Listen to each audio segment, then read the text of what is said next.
Good morning friends, मैं Pranav Mehta वाइजेंट education के इस चैनल में आपका फिर से स्वागत करता हूं। अभी हम स्टैटिस्टिक में ट्रांसपोर्टेशन प्रॉब्लम, वाहन व्यवहार समस्या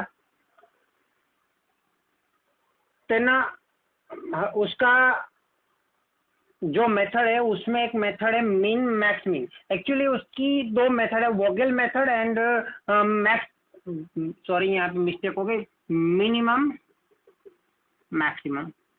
एक्चुअली दो मेथड, एक वोगेल मेथड और दूसरी है minimum maximum method. Minimum maximum method के अंदर वापस दो मेथड है, mean mean max and max mean max. मतलब मीन मीन मैक्स मतलब minimum minimum maximum and max mean मतलब मैक्सिमम मिनिमम मैक्सिमम। तो ये इंग्लिश वर्ड है, तो यहाँ पे इंग्लिश में नॉर्मली हम ऑफ लगाते हैं, आपको पता है ना। तो मिनिमम ऑफ मैक्सिमम ऐसा हम समझ सकते हैं। तो हम इसको अगर गुजराती या हिंदी में कन्वर्ट करने की कोशिश करें तो मैक्सिमम का मिनिमम और उसका मिनिमम, मतलब सबसे बड़ा जो है उसमें से सब छोटा लेना है और उसमें से वापस छोटा लेना है। तो मैंने इसके पहले जो वीडियो बनाया था उसमें मैक्स मिन मैक्स का वीडियो बनाया था। अभी ये मेथड जो मैं करवा रहा हूँ वो मिन मिन मैक्स करवा रहा हूँ, मतलब मिनिमम ऑफ मैक्सिमम। तो मैक्सिमम जो है, सबसे पहले हमें मैक्सिमम फाइंड करना है, उसके बाद मिनिमम फाइंड करना है, उसके बाद मिनिमम फाइंड करना है। लेकिन कैसे करेंगे, यहाँ पे हम कुछ ऐसा टेबल बनाएंगे। वो टेबल में आपको क्या करना है, सबसे पहले जो यहाँ पे लिखा है वही हम लिखेंगे। पहले नंबर लिख देता हूँ यहाँ पे, और नंबर के बाद में लिखता हूँ मिनिमम, उसके बाद में लिखता हूँ मैक्सिमम, सॉरी मिनिमम। लेकिन मिनिमम के अंदर वापस दो कॉलम करेंगे, एक लिखूंगा कॉलम और दूसरा लिखूंगा रो, और उसके बाद वापस यहाँ पे लिखूंगा मैक्सिमम। उसके कॉलम और रो के अंदर वापस हम, मतलब उसके अंदर डिटेल में जाएंगे। तो मेन जो हमें कैलकुलेशन करना है ऐसे उल्टे से करना, नंबर तो हम दे देंगे फर्स्ट। तो हमारे पास क्या है, हमारे पास एक टेबल है, वो जो टेबल दिया हुआ है उसके अंदर हमें कॉस्ट दिया हुआ है कि हमारे पास प्रोडक्शन यूनिट है एंड सेल्स यूनिट है। प्रोडक्शन यूनिट में से 3 प्रोडक्शन यूनिट है, O1, O2 and O3, and sales unit है D1, D2, D3 and D4। Production unit में से जो भी गुड्स रेडी होता है, जो भी मटेरियल रेडी होता है, वो मटेरियल हमें सेल्स यूनिट तक भेजना है। तो प्रोडक्शन यूनिट O1 के पास 10 यूनिट का सप्लाई है, O2 के पास 9 यूनिट का सप्लाई है, O3 के पास 11 यूनिट का सप्लाई है। टोटल मिला के उसके पास टोटल सप्लाई जो है, उसके पास जो टोटल 30 का सप्लाई है, 30 यूनिट का सप्लाई है। मतलब वो 30 यूनिट का वहां पे प्रोडक्शन किया हुआ है, जिसको भेजना है सेल्स यूनिट को। सेल्स यूनिट की डिमांड कितनी है वो भी चेक कर लेते हैं। तो D1 का जो सेल्स यूनिट है उसके पास डिमांड है 10 यूनिट की, और D2 जो सेल्स यूनिट है उसके पास, सेंटर ले देता हूँ यहाँ पे, यूनिट सेंटर वर्ड यूज कर लीजिए। तो D2 जो सेल्स है, सेल्स सेंटर, उसके पास 7 यूनिट का डिमांड है। इसके पास 8 यूनिट का डिमांड है, और इसको मतलब पास नहीं, उसको जरूरत है, डिमांड है। तो D4 को 5 यूनिट का डिमांड है। तो टोटल मिला के ये भी तो 30 का है। तो यहाँ पे हो गया बैलेंस, तो हो गया बैलेंस। ये इसलिए हुआ कि जो हमें प्रोडक्शन यूनिट में से 30 यूनिट हमारे पास प्रोडक्शन हुए हैं और सेल्स यूनिट को 30 यूनिट की डिमांड है। तो प्रोडक्शन यूनिट में से हमें सेल्स यूनिट को ये 30 की सप्लाई भेज देनी है। तो मैं किसी भी तरह से भेज सकता हूँ, लेकिन मुझे यहाँ पे अंदर जो दिया हुआ है, टेबल के अंदर के भाग में, आउट बॉर्डर पे तो कुछ दिया है, लेकिन अंदर के भाग में जो दिया हुआ है वो हमारा कॉस्ट है, इसलिए हम उसको सी नाम देते हैं। सी, कॉस्ट का सी यूज करेंगे। तो जो कॉस्ट है हमारा, तो वो जो कॉस्ट है अलग अलग है, तो हमें ये कॉस्ट को सबसे कम करना है। और ये जो कॉस्ट है वो पर यूनिट है। समझ लो कि ये O1 प्रोडक्शन सेंटर में से D1 प्रोडक्शन सेंटर में 1 यूनिट ले जाने का एक्सपेंस या कॉस्ट 20 रुपीज होता है। अभी हमें समझ लो कि यहाँ पे 10 है और यहाँ पे 10 है, तो यहाँ से इसको 10 भेजेंगे तो हमारा 10 का यहाँ पे कॉस्ट हो जाएगा 10 × 20, मतलब हमारा इसको जो हमारा कॉस्ट होगा ये 20, और यूनिट को हम x यूज करेंगे। तो कॉस्ट इंटू यूनिट, हमारा टोटल एक्सपेंस हो जाएगा 20 × 10। तो इस टाइप O1 से D1 में भेजने का हमारा टोटल एक्सपेंस हो जाएगा 200 रुपीज। क्योंकि 1 यूनिट का 20 रुपया और 10 यूनिट यहाँ पे भेज रहे हैं। तो ऐसी तरह देखा जाए तो यहाँ पे सब जगह पे हमारा कॉस्ट जो है पर यूनिट जो कॉस्ट है वहाँ पे भेजने का ट्रांसपोर्टेशन का जो कॉस्ट है वो अलग अलग है, लेकिन अलग अलग में से हमें सबसे कम मिनिमम कॉस्ट में उसको वहाँ पे उसकी मतलब उस डिमांड को पूरी करने के लिए सप्लाई को वहाँ पे भेजना है। तो किस तरह से भेजेंगे उसकी हमारे पास मेथड्स है, तो मेथड में हमें अभी करना है, समझना है मिनिमम मिनिमम मैक्सिमम। तो यहाँ पे हम देखेंगे कि सबसे पहले हमें क्या करना है, उल्टे से जाना है, मतलब रिवर्स प्रोसेस टाइप करना है, क्योंकि ये इंग्लिश वर्ड है तो हमें इंग्लिश में पूरा ऑफ का यूज करते हैं, तो पूरा इंग्लिश सेंटेंस उल्टे से ही बनता है। तो पहले हम मैक्सिमम, तो मैक्सिमम क्या है, तो मैक्सिमम कॉस्ट इसमें से सबसे मतलब मैक्सिमम कॉस्ट जो है वो हमें पहले वहाँ पे लिख देना है। उसके बाद उसकी कॉलम में सबसे मिनिमम, कॉलम में सबसे मिनिमम कौन सा है वो लिख देंगे, और रो में वो जो मैक्सिमम हमारा था उसकी रो में सबसे मिनिमम क्या है वो लिख देंगे। अभी ये कॉलम में ये 24 मतलब कॉलम में जो सबसे मिनिमम था 12, तो अभी वो 12 को देख लेते हैं जरा। तो ये कॉलम में जो 12 था उसको अगर हमें 5 और 11 में से 5 एंड 11 में से कुछ एलोकेट करना है तो मिनिमम डिमांड उसकी 5 है और यहाँ पे जो सप्लाई उसकी 11 है, तो 11 की सप्लाई के लिए 5 मतलब 5 यूनिट ही डिमांड है, तो उसको 5 यूनिट ही हम भेजेंगे, हम उसको ज़्यादा भेज नहीं सकते। इसलिए अगर हम उसको 5 यूनिट भेजेंगे तो वो हमारा एलोकेशन एक्स हो जाएगा और कॉस्ट हमारा 12 हो जाएगा। तो 12 इंटू 5 हमारे यहाँ पे, अभी यहाँ पे नहीं लिखना है, 12 इंटू 5 यहाँ पे हो रहा है 60। इसी तरह 10 का भी देख लेते हैं। तो 10 यहाँ पे था, तो 10 जो है उसका एलोकेशन करना है, उसको हमें गुड्स से एलोकेट करना है। तो 10 और 9 में से हम कर सकते हैं, तो उसको 9 की सप्लाई हम बेच सकते हैं, भले ही डिमांड 10 हो लेकिन हमारे पास है ही नहीं तो हम 9 का ही बेच सकते हैं। तो 9 इंटू 10 करेंगे तो आएगा हमारा 90। तो मैक्सिमम ऑफ मिनिमम मैक्सिमम में क्या था, हम इन दोनों में से जो बड़ा होता था, तो इन दोनों में से जो ज़्यादा कॉस्ट होता था उसको हम यहाँ पे लिखते थे, क्योंकि वो मैक्सिमम वर्ड यहाँ पे यूज किया गया था। लेकिन ये मिनिमम ऑफ मिनिमम मैक्सिमम में इन दोनों में जो कम होगा मिनिमम होगा उसको हम यहाँ पे लिखेंगे। तो यहाँ पे 60 करना है, लेकिन 60 कैसे है, 12 इंटू 5, मतलब सी कॉस्ट हमारा 12 है, उसको 5 यूनिट हम भेजेंगे और मतलब वहाँ पे उस हिसाब उस वे पे हम 5 यूनिट भेजेंगे और हमारा आएगा 60। मतलब ये 12 को हम एलोकेट करेंगे सबसे पहले 5, तो यहाँ पे हो गया x इज इक्वल टू 5। यहाँ पे मैं लिख रहा हूँ x इज इक्वल टू 5। तो x इज इक्वल टू यहाँ पे 5 लिख दिया। तो यहाँ पे क्या होगा, ये जो 5 का डिमांड जो है D4 का वो तो खत्म हो जाएगा। तो डिमांड जो इसका खत्म हो जाएगा तो इसको तो अभी ये पूरा एलिमिनेट हो गया, इसका अभी कोई काम नहीं हमें, तो ये पूरा एलिमिनेट हो गया D4। अभी हमें ये 5 इसको डिमांड को पूरा कर दिया, लेकिन ये प्रोडक्शन सेंटर 3 में से हमने किया है, तो उसके पास टोटल सप्लाई 11 था, उसमें से 5 गया, तो अभी बचा कितना, 6 बचा। तो वो 6 यहाँ पे रहेगा सप्लाई, वो 6 में से इन तीनों में से किसी को देंगे, ठीक है, एलोकेट करेंगे। अभी सेकंड स्टेप हमारा ले लेते हैं। तो सेकंड स्टेप की बात करें तो सेकंड स्टेप में वही रिपीट करेंगे।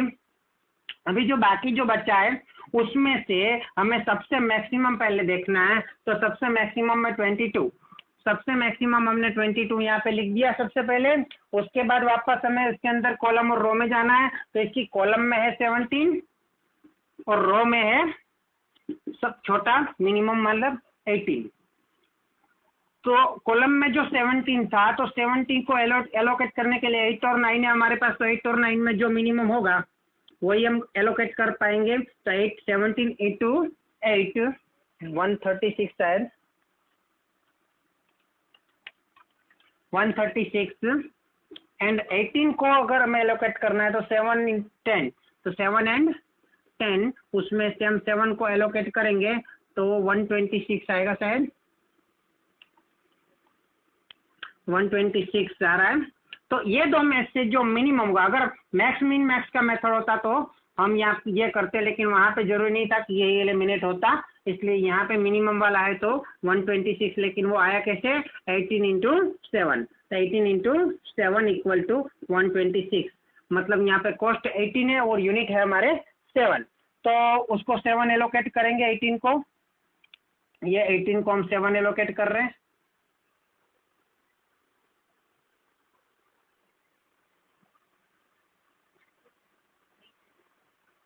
यहाँ पे ये 18 था और ये 17 था, तो यहाँ पे यहाँ पे 7 एलोकेट कर रहे हैं। तो ये 7 एलोकेट करने पे उसका ये D2 जो है, उसकी D2 के पास जो डिमांड थी वो डिमांड उसकी भी फुलफिल हो गई। तो ये डिमांड तो फुलफिल हो गई, तो वो एलिमिनेट हो जाएगा D2, क्योंकि उसको अभी कोई काम, उसका अभी हमें कोई काम नहीं है, उसको याद करने की जरूरत नहीं है इन शॉर्ट। तो 7 एलोकेट करने पे सप्लाई यहाँ पे 10 था, उसमें से 7 का सप्लाई तो हमने दे दिया, तो अभी 10 में से बचेगा कितना, 3। तो ये दोनों में से किसी को 3, दोनों को मिला के टोटल में 3 एलोकेट, मतलब 3 की सप्लाई हमारे पास अभी तक है। अभी हमें देखना है मतलब जो बाकी बचा है उसमें स्टेप नंबर 3 करते हैं। तो वापस बाकी जो बचा है उसमें से मैक्सिमम देखेंगे। मैक्सिमम अगेन 22 है, कॉलम में अगेन 17 है और रो में 20 है। तो 17 में अगेन वही है 8 एंड 9, चेंज भी हो सकता है, जरूरी नहीं कि वही आए। तो 136 यहाँ पे एज इट इज है, लेकिन 20 में यहाँ पर 10 और 3 है, तो 10 और 3 में हम मिनिमम मतलब 3 को एलोकेट कर सकते हैं। तो 60 यहाँ पे रहेगा। इन दोनों में जो मिनिमम होगा वो 20 इंटू 3 इक्वल टू 60, मतलब 20 को हम 20 की कॉस्ट के लिए हम एलोकेट करेंगे 3 को। तो इसको हम 3 जो सप्लाई बचा था वो इसको दे दिया, तो अभी यहाँ पे सप्लाई कुछ बचेगा नहीं। तो ये ओवन जो था वो पूरा हो गया एलिमिनेट। एलिमिनेट हो जाने से अभी उसको याद रखने की जरूरत नहीं है, इसलिए हम उसको एलिमिनेट कर देते हैं। वो हमारे लिए एलिमिनेट हो रहा है, ऐसा नहीं कि इन फ्यूचर उसके साथ मतलब वो हमारे बिजनेस का ही पार्ट है, मतलब वो हमेशा के लिए एलिमिनेट नहीं हो जा रहा है। तो यहाँ पे अभी बाकी बच रहा है 4, तो वापस अगेन हमें करना पड़ेगा स्टेप नंबर 4। तो स्टेप नंबर 4 में हम देख लेते हैं, ये 4 में से मैक्सिमम है 19 में से अभी हम उसकी कॉलम और रो में देखते हैं। कॉलम में 10 और रो में है 18, कॉलम में है 10 और रो में है 18। 10 की बात करें तो उसमें 10 एंड 9 है, उसको उसमें से 9 जो मिनिमम है उसको एलोकेट कर सकते हैं। तो 10 इंटू 9 90। एंड 18 की बात करें तो 18 के लिए है 8 एंड 6, तो 8 एंड 6 में हम एलोकेट कर सकते हैं 6 को। तो 18 इंटू 6 108। तो ये दोनों में जो मिनिमम है 19, तो वो आ जाएगा 10 इंटू 9 इज इक्वल टू 90। तो यहाँ पे हम इसको एलोकेट करेंगे 9 को। एक्चुअली यहाँ पे थोड़ी मिस्टेक हो रही है, यहाँ पे 3 को मैंने इसकी सप्लाई तो दे दिया मैंने, लेकिन यहाँ पे 10 की डिमांड में से 3 की डिमांड तो पूरी हो गई, तो यहाँ पे बचेगा कितना, 7 ही बचेगा। तो यहाँ पे 7 रहेगा, इसलिए यहाँ पे वापस मिस्टेक हो जाएगा। वापस देख लेते हैं। 10 को हम करेंगे 7 एंड 9 में से, 7 एंड 9 में से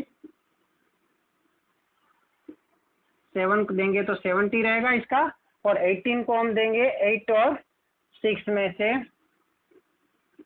6 देंगे तो हो जाएगा 108। तो यहाँ पे 70 हो गया, तो 10 इंटू 7 इक्वल टू 70। तो 3 में से 10 को हमने दे दिया 7। तो 7 दे देने से ये इसका जो ये 7 जो था डिमांड वो भी पूरा हो गया। 7 एंड 3 टोटल 10 की डिमांड यहाँ पे पूरी हो जा रही है, इसकी पूरी डिमांड खत्म हो गई, तो ये हो गया एलिमिनेट। अभी ये 7 यहाँ पे देने से उसकी सप्लाई जो टोटल 9 थी O2 की, उसमें से 7 दे दिया, बचेगा 2। तो 2 बचेगा, तो वो 2 यहाँ पे बचेगा, और ये 6 इसका O3 का बचेगा। वो दोनों अभी यहाँ पे एक ही रो या एक ही कॉलम बचती है, तो आप वहाँ पे जितना बाकी बचता है वो दे सकते हो। तो यहाँ पे हम एलोकेट कर सकते हैं 2, और यहाँ पे हम एलोकेट कर सकते हैं 6। यहाँ पे अभी आगे स्टेप करने की कोई ज़रूरत नहीं है, अगर करोगे तो भी वही आएगा। तो यहाँ पे हमारा काम हो गया।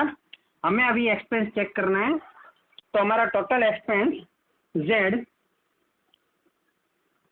Is total cost Z is equal to sigma C मतलब ये जो कॉस्ट अंदर की है वो जो हम जी जहाँ जहाँ पे हमने एलोकेट किया हो उसका आई एन जे, आई मतलब कॉलम नंबर और रो नंबर जो दिया है, इनटू एक्स, एक्स जो हमने एलोकेट किया है, हमने जो वहाँ पे गुड्स का नंबर यूनिट्स के नंबर एलोकेट किए हैं वो, तो यहाँ पे सिग्मा मतलब सी आई जे एंड एक्स आई जे मतलब जहाँ जहाँ पे देखो यहाँ पे कुछ एलोकेट नहीं हुआ, अगर मैं इसको कुछ एलोकेट नहीं मतलब जीरो से मल्टीप्लाई करूंगा तो वो भी जीरो ही आएगा, इसलिए इसको हमें लिखने की जरूरत नहीं है। हम वैसे देखा जाए तो सब कुछ लिख सकते हैं, लेकिन जीरो से मल्टीप्लाई करने पे क्योंकि उसको कुछ एलोकेट नहीं कर रहे हैं तो वो वही आएगा, और इन सब का हमें टोटल करना है, लेकिन ये जीरो वाला हम लिखेंगे ही नहीं, जो बचा है वो बाकी वही लिखेंगे। तो 20 into 3 plus 18 into 7 plus 20 into 0 नहीं लिखेंगे, 13 इंटू 0 नहीं लिखेंगे, 10 इंटू 7 ये 0 हो गया, ये प्लस 17 इंटू 2 ये 0 हो गया, ये 0 0, ये 18 इंटू 6 एंड ये 12 इंटू 5,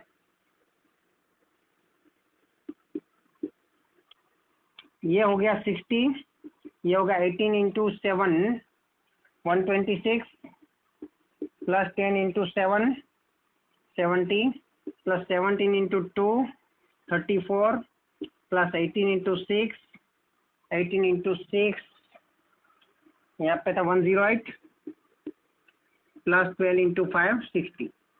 अब इन सब का टोटल करें,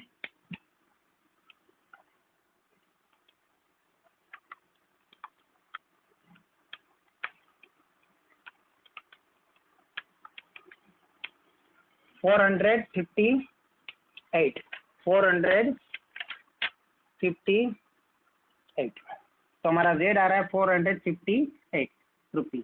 तो ये हमारा टोटल कॉस्ट हो जाएगा ये ट्रांसपोर्टेशन प्रॉब्लम का क्वेश्चन का। तो ये जो आंसर है हमारा 458 वो हमने कोशिश की है अलग अलग मेथड से करने की। अगर हमने मिन मैक्स से मिन और मिनिमम ऑफ मिनिमम मैक्स से हम करेंगे तो ये आंसर आया, शायद मैक्सिमम ऑफ मिनिमम मेथड से करें तो इससे भी कम आंसर आ सकता है, वोगल की मेथड से करें तो उससे भी कम आ सकता है। मतलब ये जरूरी नहीं कि ये जो आंसर है वो बेस्ट आंसर है हमारा, कम से कम आंसर है हमारा, मिनिमम कॉस्ट वाला आंसर ऐसा जरूरी नहीं है। हाँ, इस आंसर को आप दूसरी एक मेथड से चेक भी कर सकते हैं कि ये आंसर मिनिमम है या नहीं। अगर नहीं है तो उसको और एक मेथड से उसी मेथड में आगे जाके कुछ स्टेप से हम उसको और मिनिमम इससे भी कम कॉस्ट में हम इसको एलोकेशन प्राप्त कर सकते हैं। तो उसकी मेथड हम बाद में देखेंगे कि वो मिनिमम हम कैसे कर सकते हैं। अभी यहाँ पे इतना ही। आपको और क्वेश्चंस पूछने हो तो मुझे कमेंट कीजिए, मैसेज कीजिए, और इसमें मतलब अकाउंट कॉमर्स के सब्जेक्ट में अकाउंट और स्टेट में कोई भी क्वेश्चन आप मुझे क्वेश्चन कीजिए या मतलब कमेंट कीजिए, तो हम कांटेक्ट करेंगे और बाद में मैं कोशिश करूंगा कि इसके वीडियो मैं बना पाऊँ। ठीक है, ऑल द बेस्ट।